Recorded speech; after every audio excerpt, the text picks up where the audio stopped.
Good evening, fantasy football fans. Welcome to another episode of the Fantasy Slant, powered by ProFootballFocus.com Fantasy and brought to you by DraftKings. This is Scott Spratt, joined as always by Michael Moore. Michael, how are you tonight? Good. How are you, Scotty? I'm doing good. I actually watched a little bit of preseason. I was actually getting in the football mood because I turned on the TV, and the first thing I saw was Blaine Gabbert throwing a touchdown pass. So I was just really excited. That'll take you right out of the football mood, Scott. It didn't at all. Plus, you told me later that Jimmy Clausen locked down that quarterback 2 slot in Chicago. I mean, there's the makings of a really exciting season. Was there ever really any doubt, though, Scott? I mean, really? Not in my heart, for sure. The main thing we're going to do today is Michael and I are actually going to do an on-air dynasty mock draft, like a dynasty startup draft, just to give everybody an idea of where we stand on players now. I just updated my dynasty rankings. For anybody that's getting ready to draft, definitely check out the fantasy draft guide that we put out that's available on Amazon.com in the Kindle store. We've been updating that throughout the offseason, so there's some really good last-minute tips and charts in there. But we're going to do one on air, and I'm going to do my best to keep track of everything this time and keep it in the spreadsheet and everything. But before we get there, Michael, I think we need to touch on at least one bit of preseason news this week, and that's mainly the concussion that Wes Welker suffered.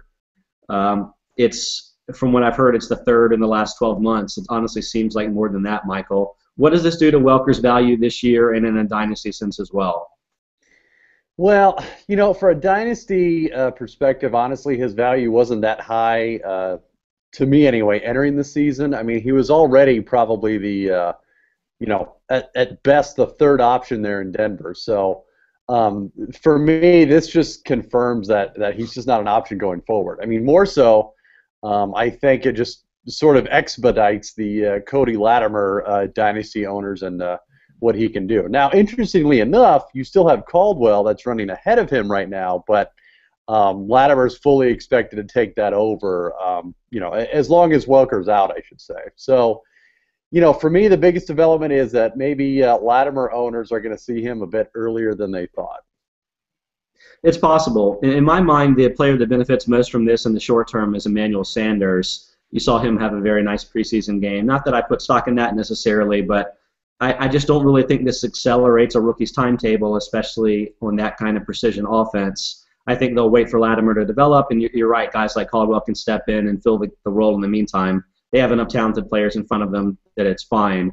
I checked my rankings. I didn't have Welker that high to begin with, but just in terms of wide receivers, I have him in range of in Dynasty. I have him just after Marcus Colston and Mike Wallace, just ahead of Reggie Wayne, just ahead of Justin Hunter, a sleeper candidate there. But I have him as my 75th overall player. So, again, he's really not that high for a guy that has a huge ceiling in the short term. I think this concussion scared me off. I'm not sure how much longer the career is going to last, unfortunately. Okay, yeah, Michael. I'd agree with all that. And quite honestly, I would have those two guys you mentioned after him ahead of him. I think it was Wayne and Hunter. So I'm trying not to overreact. I'm trying not to overreact to the news, but it's really easy to think that Welker is about another hit away from being done for his entire career. So It definitely makes me nervous. Okay, Michael, let's get this thing underway. To start things off, let me at least explain the rules that we're doing. We're just going to go back and forth, but we're drafting as if there are 12 teams in this league and as if this was a PPR format. And again, I'm going to try to keep up with this as best I can. I don't know how long we're going to go because Michael, you told me that you were thinking a couple rounds. I'm thinking we're going to go as long as we can make it. But we'll see, I guess, how much commentary that we have for each other. I guess it depends on how stock our draft picks are. But without further ado, I'm going to let you lead off with the number 1 pick, Michael, because, again, it's my prerogative, and I'd rather pick second, frankly. You would do that, Scott. I would, yes. I think I'm going to go – I think I'll just go the safe route and go Rodgers here. I had an article a couple weeks ago looking at the different positions and quite frankly, what's more consistent in a dynasty format. And quarterback – was up there, meaning you needed to get a good quarterback pretty early, at least if you wanted a better shot of having the same player perform for you 4 and 5 years down the road. So for me, I would take the safe choice with Rodgers. I could see a couple other guys ahead of him, but I'll let you make that decision, Scotty. I actually don't have Rodgers in my. He would be the last player in my second round, I guess, in this format. Okay, then never mind. It's kind of strange, but I think that sort of demonstrates a little something about Dynasty, and I don't want to just go off on the first pick and then take the whole podcast that way, but this is still a standard type format league, so you wouldn't expect more than, I don't know, 16 to 20 quarterbacks to go. And while Rodgers is clearly going to have an advantage year to year and last longer, I think there are always going to be players like Andy Dalton, Jay Cutler, guys that are back in top 10 to be sure, but it'll take a little bit more managing of your team, but you're never going to give up that many points to the number one overall player at the position when you're comparing it to running back and receiver where you just need more options. So, I mean, I totally get Rodgers. I don't have a problem with the pick, but that's why I'm a lot heavier with running backs and wide receivers earlier in the picks. Sure. Oh, and I get that. Yeah, and if you can hit, look, on a running back that will be your guy for 5 years early on, I definitely think you should do that. It's just for me, I don't see anyone doing that right now. But again, I'll let you, Scotty. I agree. I'll let you make that decision. I agree, and I'm taking Jamal Charles with my number one pick for Team 2. Just in terms of cross-positional things, I don't expect I'm going to get 5 years of production from Jamal Charles, but I don't think I need that to outweigh the benefits of grabbing a quarterback here. Michael, do you have any thoughts on Charles there? No, I would, if you're going to go running back, I think he's probably top of the draft board. So, no, I would not have a problem with that at all. Okay, go ahead. For Team 3, I probably, and again, this going a little bit off the farm, but personally, my philosophy in Dynasty startups is build it through quarterbacks and tight ends, especially elite ones. So I'd probably go Graham with the third spot. Okay. No problem really with that pick there. Again, though, you only need 12 starting tight ends in this league, so a little bit less value, but Graham gets the major boost from the PPR formats for sure. I have him as the ninth overall player. So I'll go ahead and pick LaShawn McCoy with the number 4 pick. Man, I'm just giving you all the running backs in this format, aren't I? You are. Yeah, and again, with those two running backs, I don't really think you can go wrong. I mean, any of these guys, I don't think you can go wrong. So, 5th overall, I remember my very first Dynasty startup a couple years ago, and I had like the 6th pick, and for some reason, a guy like Calvin Johnson fell to me. Now, I'm not taking him here because personally, I think Dez Bryant's the number 1 receiver in Dynasty, so I would take Dez with this pick. Okay. I don't think that's controversial at all. So I'll go ahead and take Eddie Lacy with the 6th pick. I'm going running back heavy early. You know what? I was just going to say that I'm just going to take running back with my next pick no matter what. So I was just going to say Charles, McCoy, and Lacy are my first 3 picks in this format. I think they are a step above every other running back in terms of expected production and in terms of age, etc.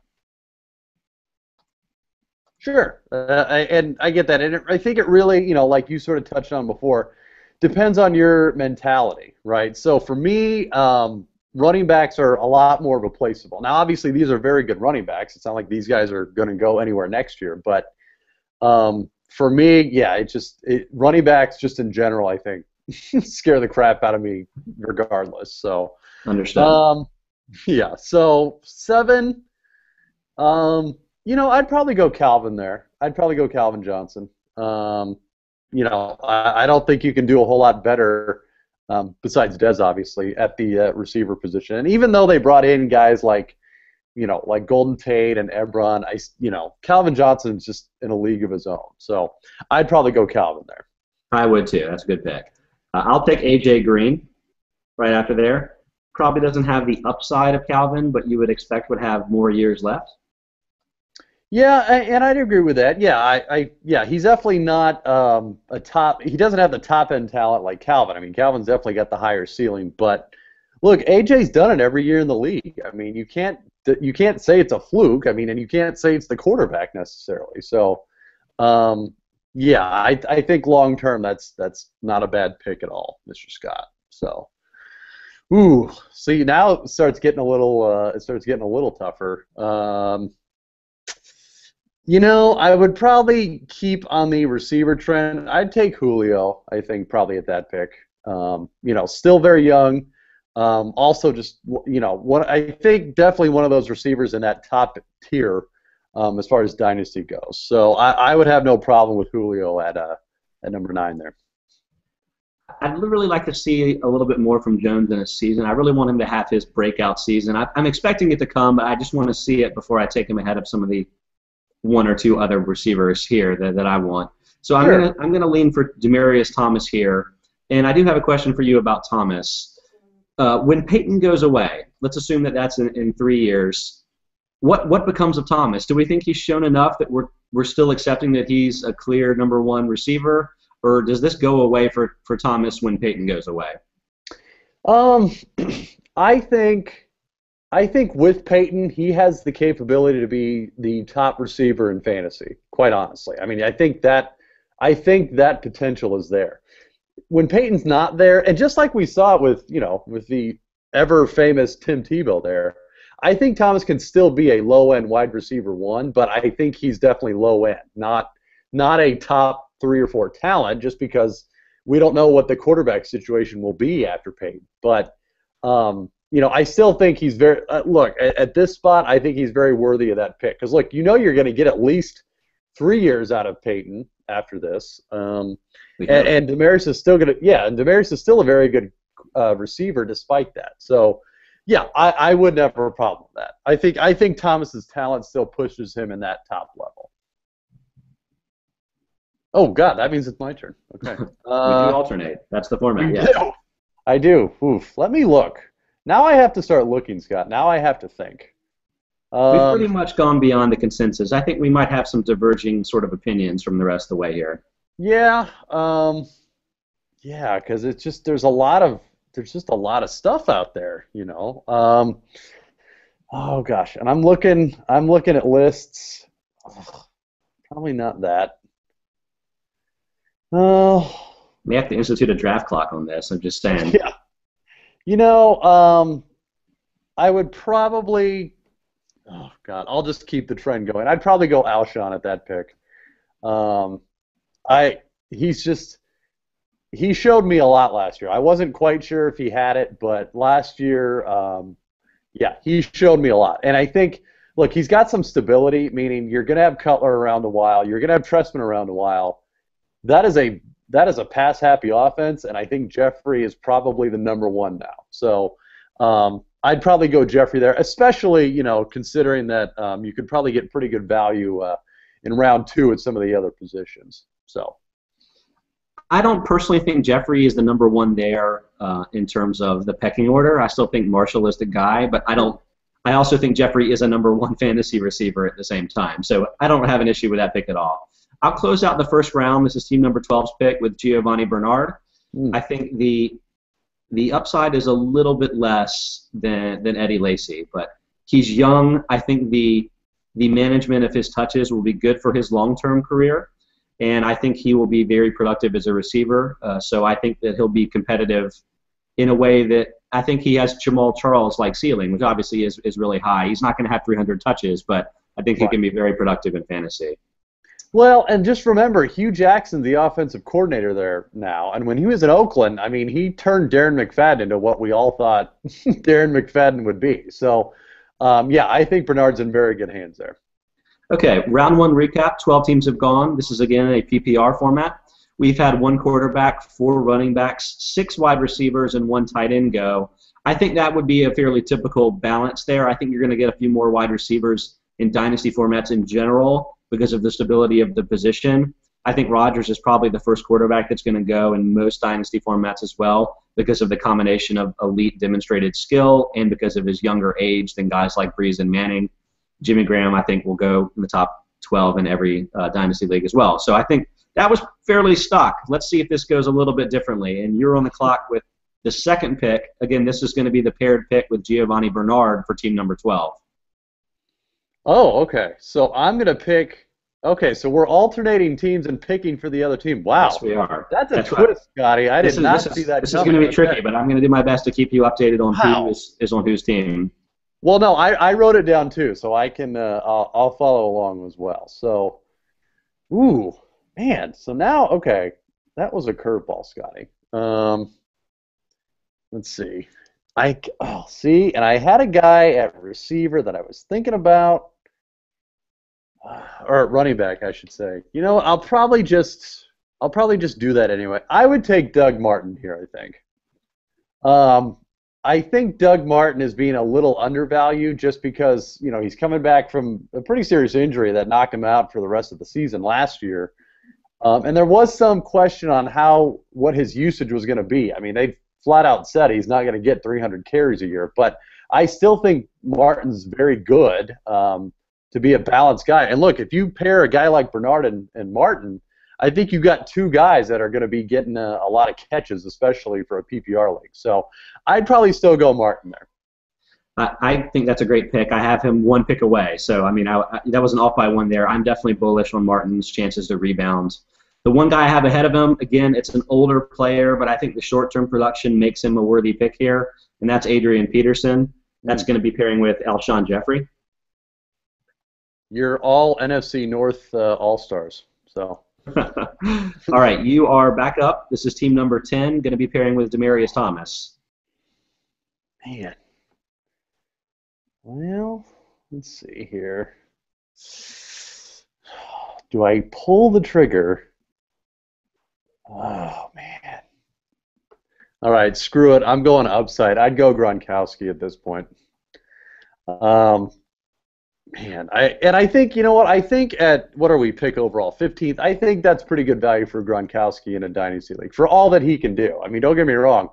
It'd scare the crap out of me because you never know when he's going to go down, again. But if you got a guy like Demaryius and Gronk as sort of the core of your team, yeah, I think you're probably looking pretty good at that point. I like Gronk a lot here. I actually think he's a lot more valuable in dynasty formats, especially because dynasty formats tend to have deeper benches, and that makes it a lot easier to manage if you have Gronk in there for 8 to 12 games a year. True. And you're getting a lot of benefit there, and then you can pair him with a lower end option, maybe an older option at tight end, a guy that you can get later in the draft. So I think that makes a lot of sense there. His talent is such that he's not a situational guy. I mean, he's going to be a dynamic force for many years. And look, New England knows that, so they're not going to necessarily kick him out just because he can't stay healthy. They know the talent there, and they're going to hold on to it, I think. All right, so back to Team 9, pairing here with Julio Jones. I'm going to take Brandon Marshall. Again, an older player, but one I think has several more good years. This year could lead the league in receptions again, so I'm going to go Brandon Marshall.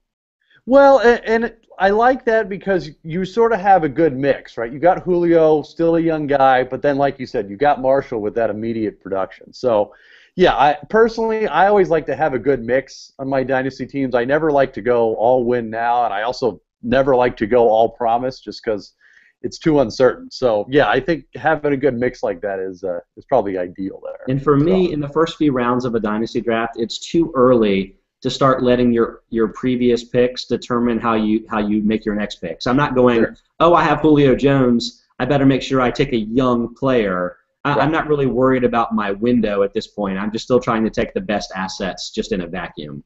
Sure. Oh, I completely agree. All right, you're up. Team 8, you are pairing with A.J. Green. Well, and let's just get some things out of the way. I don't think there's a tight end, at least in round 2, left worthy of a pick personally, just to give you some insight. But I would probably go with a guy like I'd probably go Le'Veon Bell at this point. I think he's probably the best of the rest of the running backs, at least from a dynasty perspective. And look, I'm very bullish on the Pittsburgh offense in general. So, and he's the clear-cut guy. I mean, I know people are a little concerned with Blunt being there, but he's no more than a guy to spell Bell, quite honestly. So I would take Le'Veon Bell at that point. I'm a bit more pessimistic on Bell. I have a couple running backs ahead of him here. It's mostly older guys, so it may just be a draft philosophy thing. But for Team 7, who already drafted Calvin Johnson, I'm actually going to take Marshawn Lynch. I know that's a bit of a controversial pick because most people consider him to be a one-and-done type player in this format. But I just think Lynch is better than that. I don't think this is going to be the last year of his career that he's productive, whether or not he's in Seattle. And I think this year he's just going to be insanely good again. And I'm a little bit more worried about Forte just in terms of career volume of work. So I'm going to lean Sure. Lynch here, even though you would give Forte the benefit in the PPR format, of course. Sure. I could definitely understand that. I really could. So All your right. next pick is actually going to be paired with Eddie Lacy, so keep that in mind. Oh, I will. You know, I'm probably higher on this. Well, I think you and I have talked about this guy, and I think we both like him. I'd go Antonio Brown at this point, Mhm. especially in a PPR format. I think that definitely enhances his value because, like I said before with Bell, I'm very bullish on the Pittsburgh offense in general, and Brown is the clear-cut guy. There is no challenger right now to his target. So I'd probably go Brown there. And look, pairing Lacey with Brown is not like the sexiest pairing in the world, but I think it's subtly productive, or can be subtly productive. So, Hey, Lacy is a sexy player. If people don't realize that yet, they're going to realize it soon enough. I think that Brown is the correct choice there as well. For me, he moves up ahead of Jordy Nelson and Larry Fitzgerald. If you're sort of in that range because of the format, the PPR format, I think he gets a big boost there. Okay, I'm ready to go ahead and take Matt Forte here with my next pick. Again, he's going to be really strong in a PPR format, even if it's only for a few more years. yeah, and look, he's one of those guys that you keep expecting the wheels to fall off, but somehow he just keeps trucking. So, yeah, pairing a guy like that with Dez, I think you're probably in for good times at that point. So, Okay, your next player will go with LaShawn McCoy. ooh, dicey, dicey, Scotty. Let's just see. Wow. Okay. Hmm. I want to go receiver, and I know we just talked about some guys, but I don't know that I see anyone that would do it for me. Yeah, it's tough. I think we've pretty much hit the end of the first tier, which we discussed a couple weeks ago. Right. You know what? I'm going to take a guy that I don't think gets enough respect, and I'd probably go Drew Brees at that point, Okay, quite interesting. honestly. And actually, it's kind of funny. I plan on writing an article about this very subject because I don't think he gets nearly the respect he should, whether it's in a redraft league or a dynasty league. I mean, you can't find a more consistently, productive quarterback whose levels above the rest. Quite honestly, I mean, with the exception of maybe Peyton and maybe Rodgers in a healthy year. I mean, Breeze has done it every single year. I mean, and it's one of those guys where it seems like when people take him, it's like, oh, I got Drew Brees, like they had to settle. But he always ends up in the top 5 of scoring overall. And for me, to have that kind of consistency, especially in dynasty for a conservative player such as myself, Mhm. would be ideal. And especially if I got a guy like McCoy there to pair those two together, I would be ecstatic with that personally. I don't have any complaints about the player. I have him as my third dynasty quarterback. My first is actually coming up, so teaser there. But I do have Breeze down as my 58th dynasty player, Hey now. which is a half round ahead of the Luck, Manning, Stafford, Wilson, those type of guys. So Sure. I think that there's a clear step up there, but I'm not ready to go quarterback again just because of all of the running backs and receivers that I want to take, but I think you have the order pretty close to right there. Okay, so back to team number 3, who drafted Jimmy Graham earlier. I'm going to go with DeMarco Murray. To Mm. tell you the truth, Murray kind of frightens me, but he is very young, and he's been productive when he's been on the field. So I just, given the increasing uncertainty you have with every running back coming up, I feel like you just have to give him that respect after the season he had last year. Right. Yeah, I could see that. I could definitely see that. Okay, you're coming up here with team 2, who drafted Jamal Charles. Hmm. Let's just see. Hmm. Yeah, like you said, I think we're definitely I think we're definitely hitting the wall here. But um, I might go Monty Ball at this point. Um, look, he's very young, obviously. It's the second year. He's in a very good offense, and I think just stand alone, I think he can be a very good player. And I think, um, at least as long as Peyton's there, he's going to be I personally, I think he's going to be a running back one. Maybe not elite status like a Charles or a McCoy, but I think he's definitely in a situation where he's going to be a running back one. So, obviously, I think he's the best one left from the sort of second tier like we talked about. So I'd go Ball at that point. I'm a little nervous about Ball. This is more of a redraft concern because I know since we haven't seen him do it on the field yet, it's a little concerning. And the fact that it's so hard to protect yourself because who knows if it's C.J. Anderson or Ronnie Hillman, we talked about this last week, or maybe Juwan Thompson, who went to Duke as a rookie. I mean, there are a lot of guys back there that I don't really feel confident about, and I haven't seen Ball do it on the field. But in Dynasty, I think it makes a lot of sense to go with him here. Okay, we're back to Team 1 who drafted Aaron Rodgers first, which cramps my style because my player on the board here is a quarterback. So I'm going to have to skip over him, and I'm going to go with Zach Stacy. He would have been a great backup, Scott. Are you concerned at all about the fact that they started Benny Cunningham in the preseason game, or is that just nonsense? I think it's just nonsense. I think Stacy's the clear-cut starter. Now, that's not to say I think Stacy is like a stud or an elite level talent, but I think at least for this year and probably the next, I think it's Stacy. And look, to have a starting running back is a very rare commodity in fantasy football. And I think Stacy's fine there. I really do.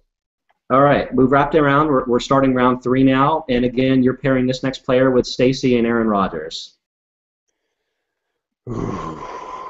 Well, okay, so you're saying I should not take a quarterback with this pick. Is that right? I would prefer you not to. Okay. God, I might, and I don't usually like to do this, but I might go Jordy at this point, Jordy Nelson. Mm-hmm. I don't feel like I think he's. Well, for me, I always like, and this may sound silly. I like to sort of spread my my team around with different teams. I don't like to go real heavy on one. I mean, unless you're talking like Patriots 2007 version. Okay, so you're talking about the Rodgers-Nelson pairing here is what's making I'm sorry, yeah.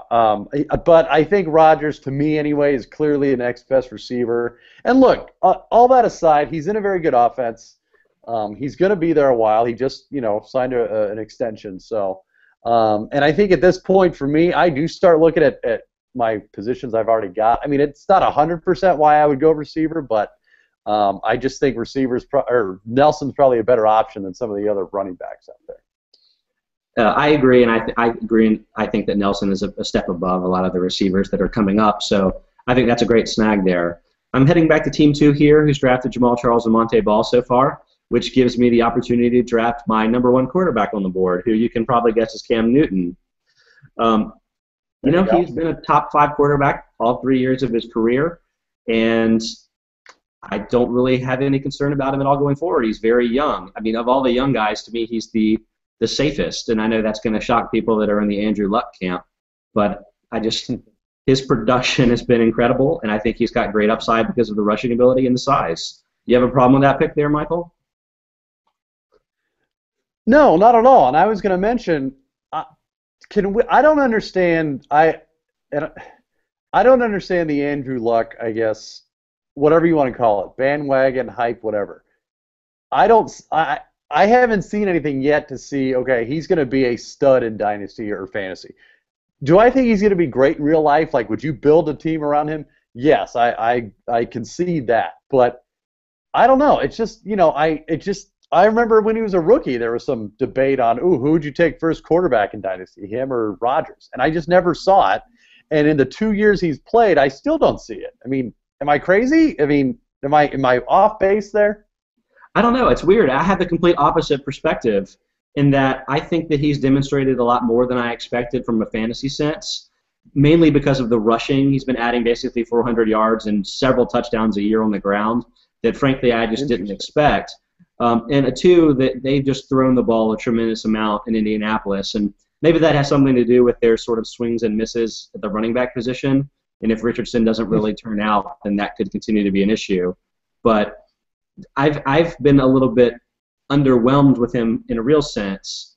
I know that they've won a lot of games, but again, it's in a division that's not that strong.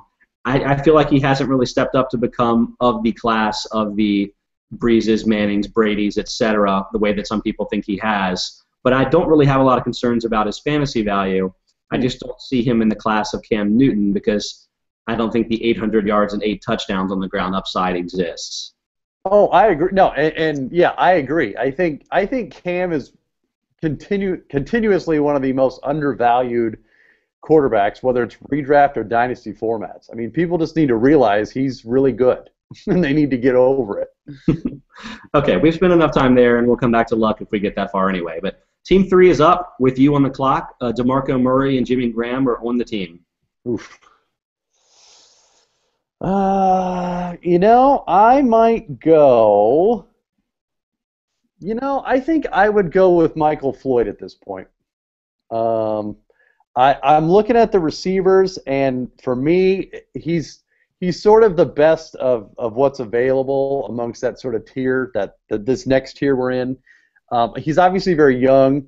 I think he's going to be the number one receiver there in Arizona this year, and I just really like the offense that Bruce Arians has there. It's very vertical, and they've conceded that, look, Fitzgerald's going to do a lot of under routes. He's going to be inside a lot, and Floyd is the outside option. So I would probably go Floyd at that point. Do you see anything wrong with that? Well, I'm going to fight you about the Larry Fitzgerald, Michael Floyd as the number one. You always do, Scott. You always do. Yeah, I'm going to fight you until the end of time on that. But I don't really have a problem with him being the pick here. Although I give him and Fitzgerald, frankly, a bit of a dock in PPR formats. So there are a handful of guys that I might push up above them, but we're getting close to that range here. So we're up to Team 4. Now we have Drew Brees and LaShawn McCoy so far on this team. So could probably use a receiver. I'm ready to go ahead and take Keenan Allen here. And that, quite honestly, it was him or Floyd for me with the previous pick. Honestly, they kind of have a lot in common, to tell you the truth. But I do think that Allen has a bit more reception upside than Floyd does.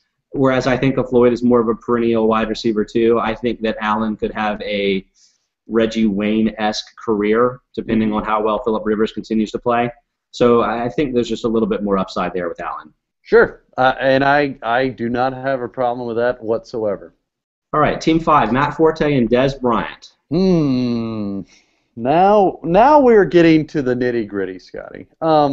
Actually, you know what I would definitely do here? I would go Sammy Watkins at this point. Wow, nice. And I'll tell you why.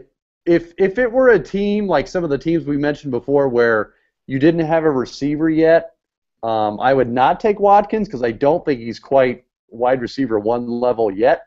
But on this team where Dez is your number 1, I would be okay with Watkins as my 2 and hope that I have the dominant receiving duo for the next 5 years. So because of the players already picked with this team, I would go Watkins.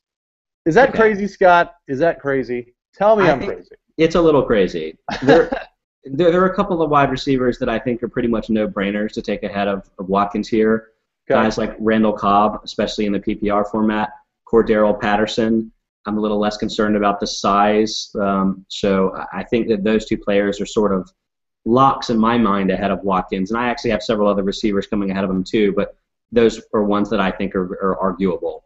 I'm scared off a little bit about Tavon Austin's performance last year. And I know Watkins is bigger than Austin, but not that much bigger. He's not what you imagine as a wide receiver 1.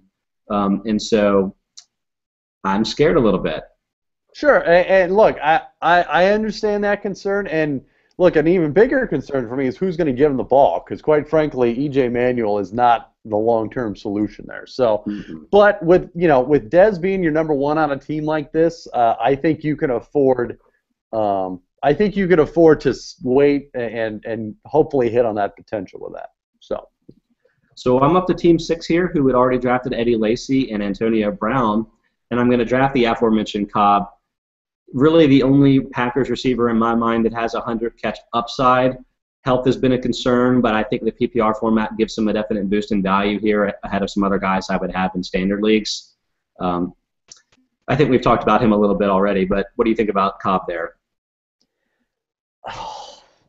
I don't want to necessarily fight you on it, Scott, but No, I want you to. I Go for it. I don't know, man. Cobb scares me though. I mean, it's just he had the one I think semi breakout year a couple years ago, but I don't know, man. It just to me it seems like guys with his skill set, whether it's him or a guy like Harvin, they always tease you with that potential, right? I mean, everyone knows what the ceiling is, but I don't know. I have yet to see a guy that can do it and string a couple of those seasons together. I mean, Yeah, but that isn't that because those are literally the only two people that fall in the bucket of that probably, crazy fast, that tall, and probably. that are soccer. I don't think that player existed more than 5 years ago. Probably not, but I want to see one that like does it for more than 2 seasons at a time for before I draft him. I mean, don't get me wrong, and I get what you're saying. The ceiling is sky high with guys like that. It really is. So if you're about potential, and look for a team like this with I think relatively safe bets like Lacey and Brown, I think you can afford to gamble on a guy like Cobb. I really do. I just don't. I know people will have Cobb in their top 10 or even top 5 as far as receivers and dynasty go, but he just scares me, man. He would scare me if he were my wide receiver 1, quite honestly. Well, luckily it's the wide receiver 2 for Team Yeah, 6. and it is, and it is. So you're good. You're good. All right, Team 7 has drafted Marshawn Lynch and Calvin Johnson. Ooh, so we'll call that the win now team. Let's just see.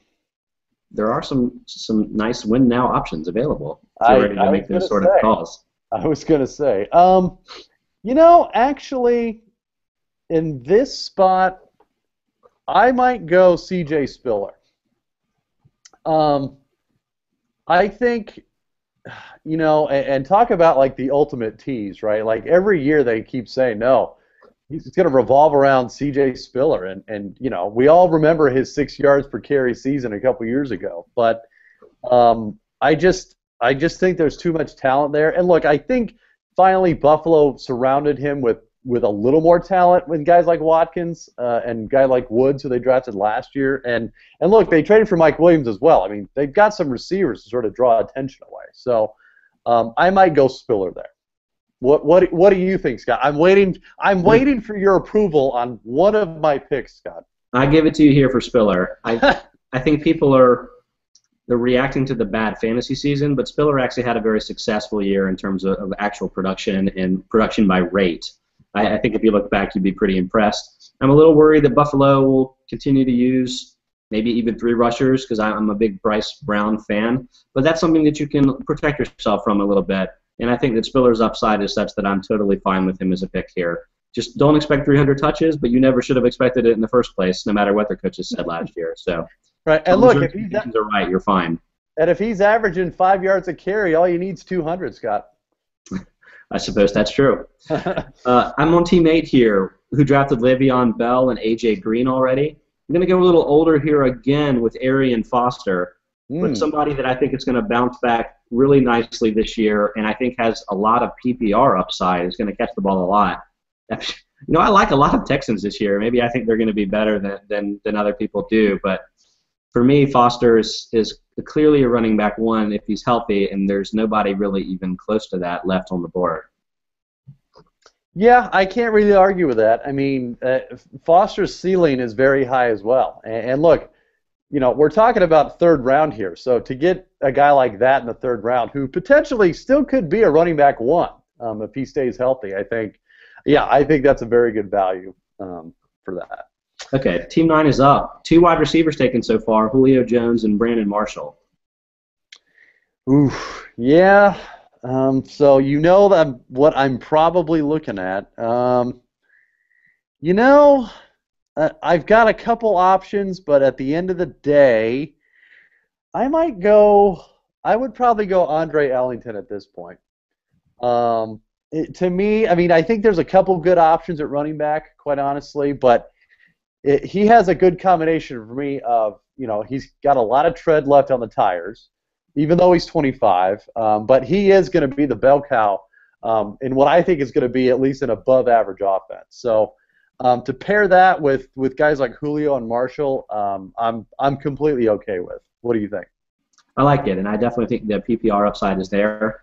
Long term, I think that Ellington's lack of size could hurt him, but I'm just hoping they restrict his carry totals the way that, say, that the Bills have done with C.J. Spiller, and I think he'll be able to withstand that over the long term, hopefully.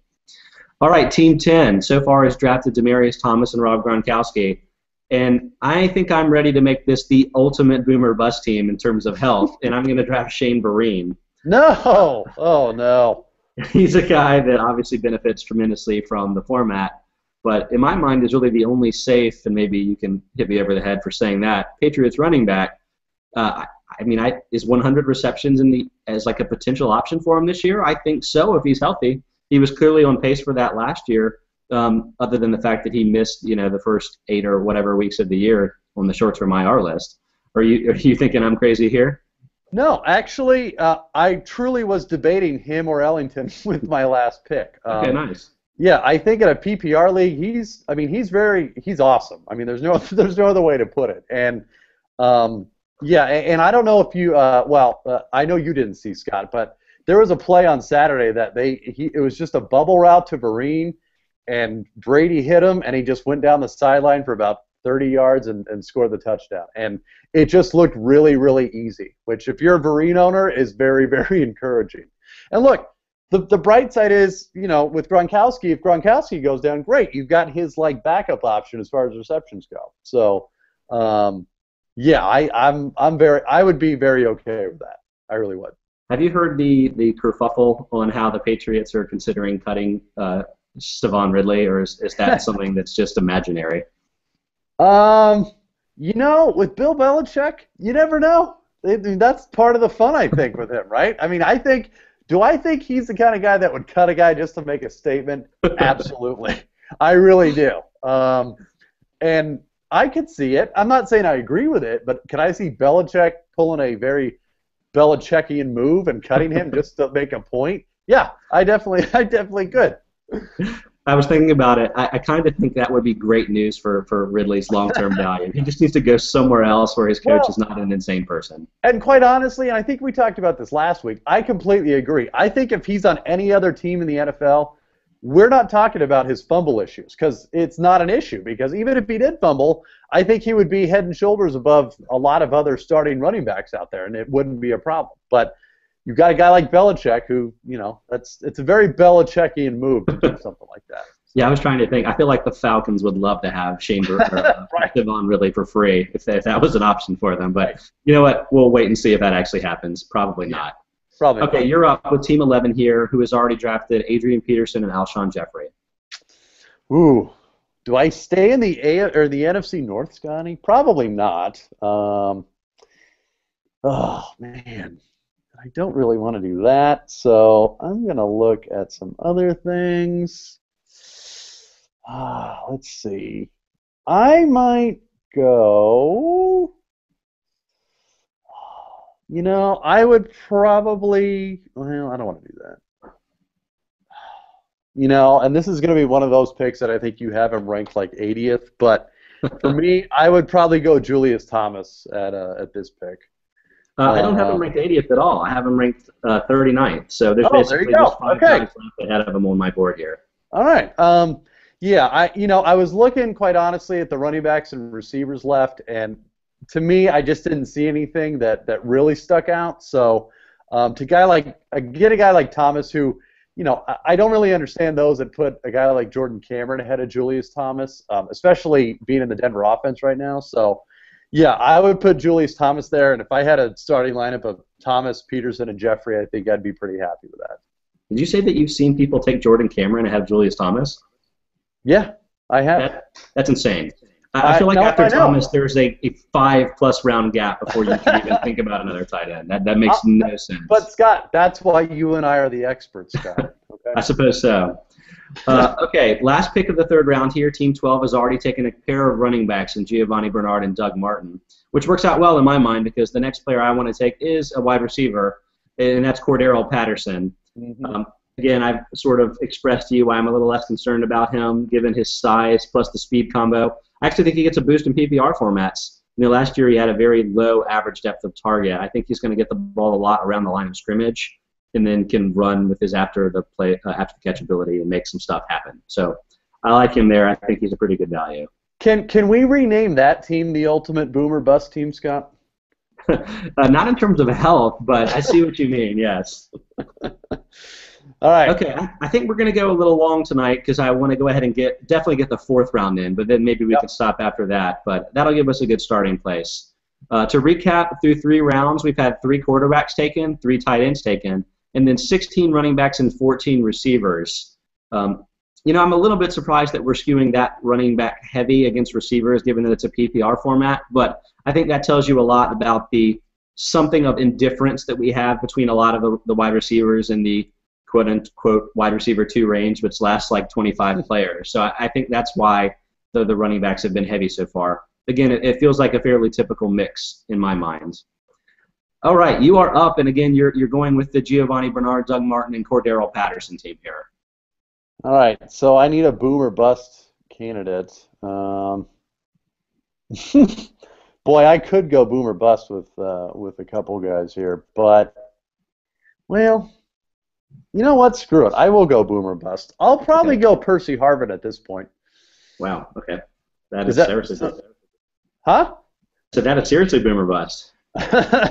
I'm looking at receiver at this point, quite honestly, and I'm just, there's not really a tight end for me that does it there, and I don't think I'm quite ready to pull the trigger on or start the run of quarterbacks, at least with that team.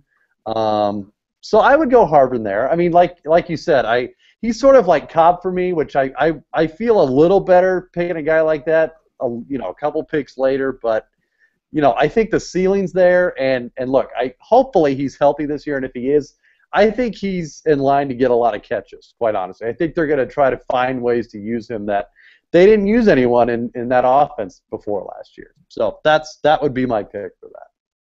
I shouldn't have reacted the way that I did. I have Harvin coming up as well, and I'm in love with the player still. Thank you, Michael. That's very big of you. I mean, if Harvin stayed healthy, I think he would probably be a top 5 receiver, even in the running back focused Seattle offense. And I feel like if he did too, Russell Wilson would have a real chance to blow up. He's kind of having a monster preseason. But anyway, to Team 11, who has Adrian Peterson, Alshon Jeffrey, and Julius Thomas so far. At this point, I feel compelled to take Larry Fitzgerald. I know that he is better in standard formats because he's more touchdown heavy, but I feel like he's going to be playing more in the slot, especially now that Michael Floyd has sort of emerged. I think that could improve his catches total. And again, in dynasty formats, I know this is a bit counterintuitive. I just think he's a lot better in dynasty because I have zero concerns that he'll be back in this discussion again next season, because I think he's just a generational kind of talent, even though he doesn't have the number 1 wide receiver upside anymore in all likelihood. Yeah, I can't really fault you there. I mean, it's a good pick. And look, as your wide receiver 2 on this kind of team, I do not have a problem with that whatsoever. So. All righty, we are up. This is Team 10, their 4th pick. They've already selected Shane Vereen, Demaryius Thomas, and Rob Gronkowski. I would probably reel in the boomer bust potential with this, and I would go Alfred Morris at this point. I think he's probably the only running back left in sort of the tier that we're dealing with, and look, you've got a running back in Vereen that's going to get you a lot of catches, so I think you can afford to have sort of a more traditional running back that won't get you a lot of catches, but at least is a running back 1 on his team, so I would go Morris at that point. I do like the thought. I think one of the bigger mistakes people tend to make in PPR formats is undervaluing that type of player who doesn't get catches but is still like a really healthy running back too. He was clearly my pick if this had been a standard format at this point, but I would probably take a couple more receivers before I went with him. But again, I don't think that's much of a reach at all. Speaking of reaches, though, you can tell me if I'm going off the rails here, but is it too soon to take Josh Gordon at this point? I feel like it's not. I know this is a dynasty format. In redraft, I wouldn't subscribe to this at all, but I just feel like he's so much better than everybody left on the board in terms of long-term potential. We've seen him be number 1 wide receiver as recently as last year. So I'm going to go ahead and pull the trigger there. I think it helps that the Team 9 already has 2 wide receivers to start in Julio Jones and Brandon Marshall. So I'm going to do it. I'm going to reach for Gordon here. Yeah, I don't think that's crazy at all. I think that's a great. I think that's a great pick, quite honestly. I mean, if you're looking, and I think we're both in the same boat. We're looking at the running backs left and the receivers left, or even the quarterbacks and tight ends, and there's just nothing there that sticks out. That you wouldn't trade Gordon for at this point. So no, I wouldn't have a problem with that at all. And look, worst case scenario, he's out for the year. You stash him. He's gonna end up back in Cleveland or somewhere else next year. I mean, he's just too good of a talent for him to not get another shot somewhere. So no, I would do that all day. And what makes that pick a lot easier to make in a dynasty league is the overall devaluation of veteran players. You can get guys like Marcus Colston so late in these kind of formats. And who cares if you only get 1 year of them? That's when you can start plugging in Josh Gordon. So you can really make that work. I would tell you to avoid him in redrafts. However, he makes a lot of sense in the dynasty format. All right, you're up with Team 8 here. Team 8 has already selected a pair of running backs in Le'Veon Bell and Arian Foster, as well as A.J. Green. Yeah, gosh. Let's see. I'm looking at receiver, but I don't know how good I feel about it.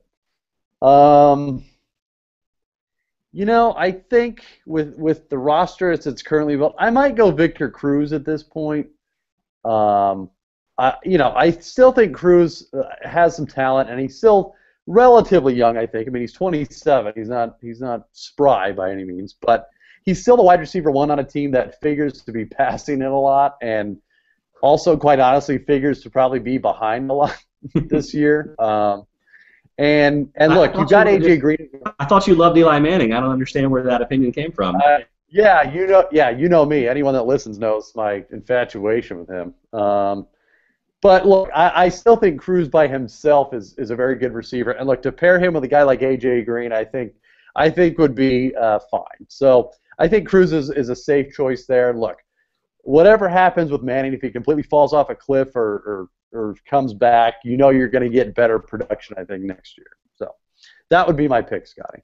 Yeah, makes sense. Okay, Team 7 already has Marshawn Lynch, C.J. Spiller, and Calvin Johnson. I'm going to take Kendall Wright here. I don't necessarily think Wright has a massive amount of upside, but he had about the quietest 90-catch season ever last year. And I know he only had 2 touchdowns, but I feel like that was more bad luck than anything else. I fully expect another 90 catches, and this time probably 6 touchdowns, which would make him a clear top 20 receiver, especially in PPR format. So I think that's a low-risk, low-ceiling investment here. Yeah, and look, you got to keep in mind a couple things. One, you've got Ken Wisenhunt, who's the coach there now, who, I mean, you could just look at his seasons in Arizona to see what he did with his receivers there. I mean, they all produced. And look, you can't. Jake Locker won't be the quarterback forever. Like I'm here to promise all of you that won't happen. So you got to figure they're going to improve that next year, whether it's through the draft or some other means. So yeah, I don't have a problem with that. I think with the team that you put him on, with a Calvin and a Marshawn and a C.J. Spiller, yeah, I think that's a very wise choice at that point. Okay, Michael, Team 6 has Eddie Lacy, Antonio Brown, and Randall Cobb so far.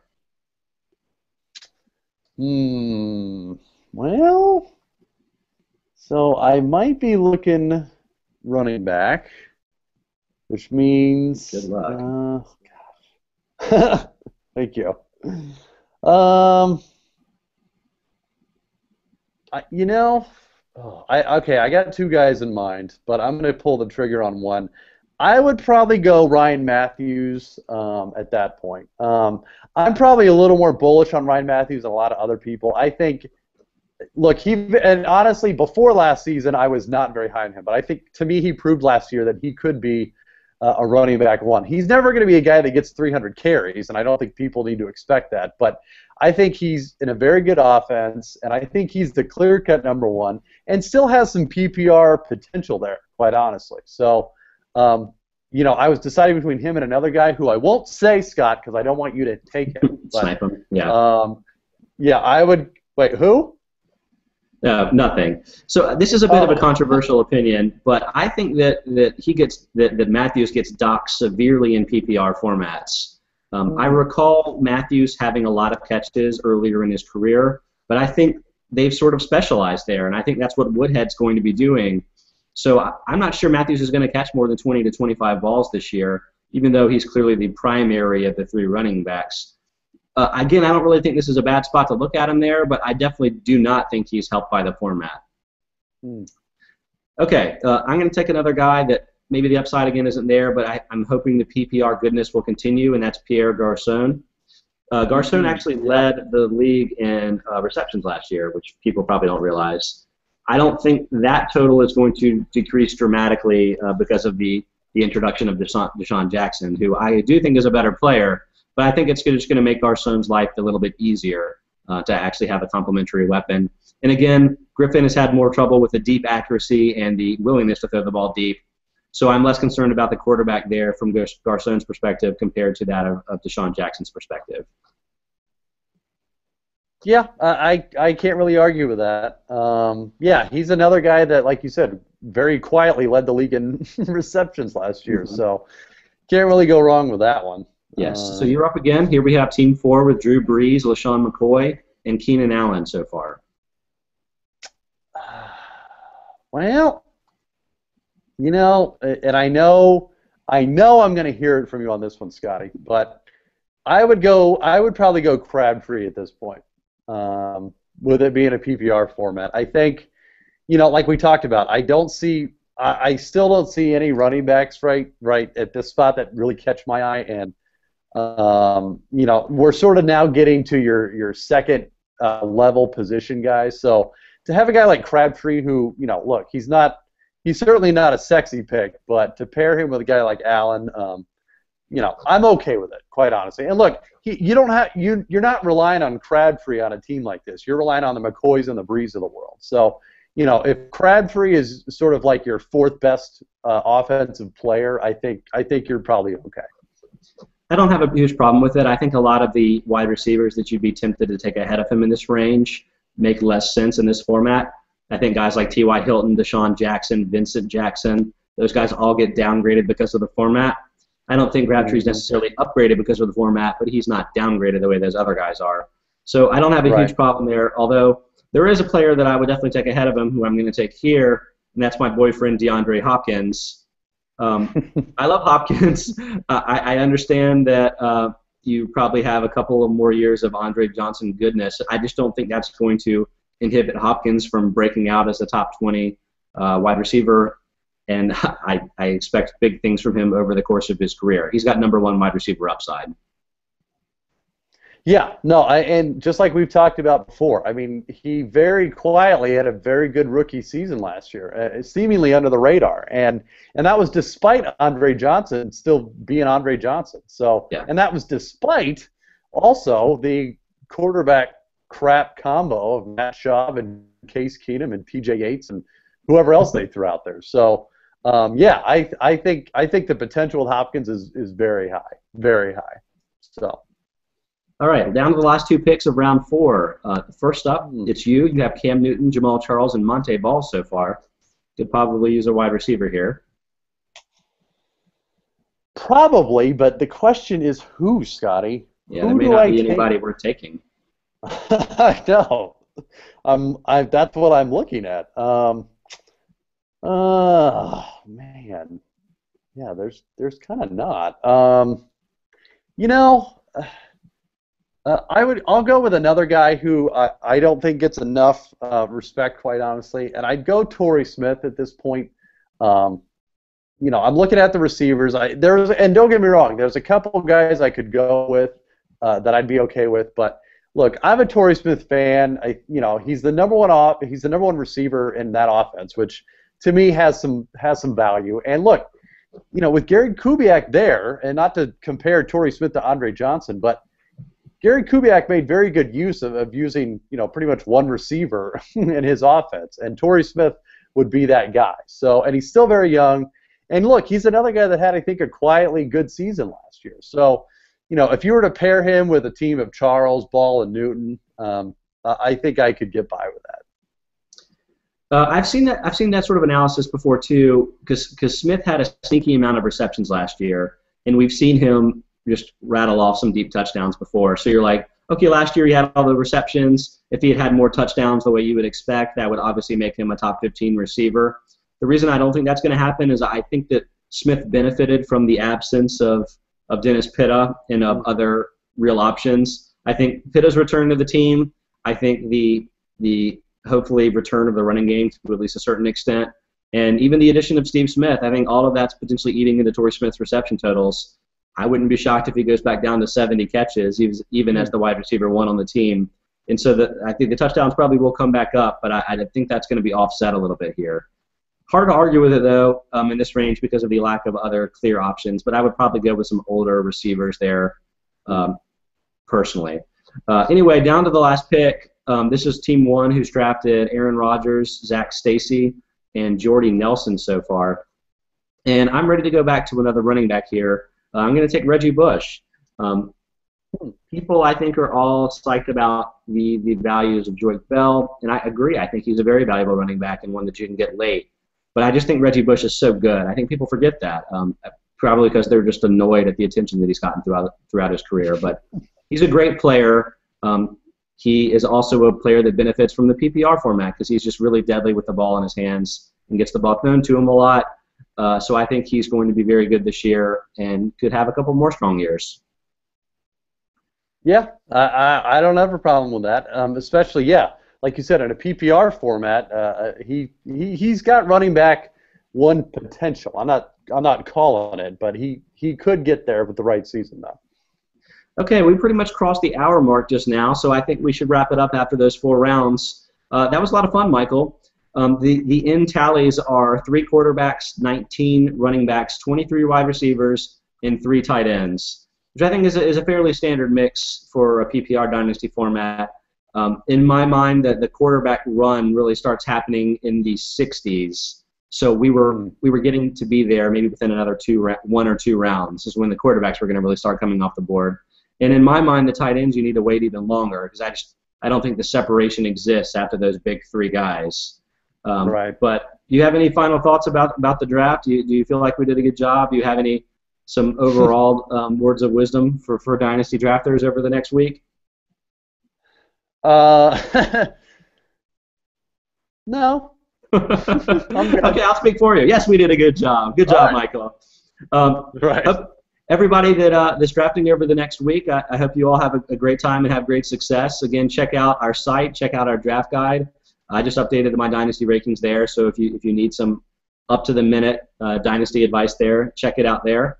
But Michael and I will be back next week as well, so thanks for watching this week's episode of the Fantasy Slant, and we'll catch you next Monday.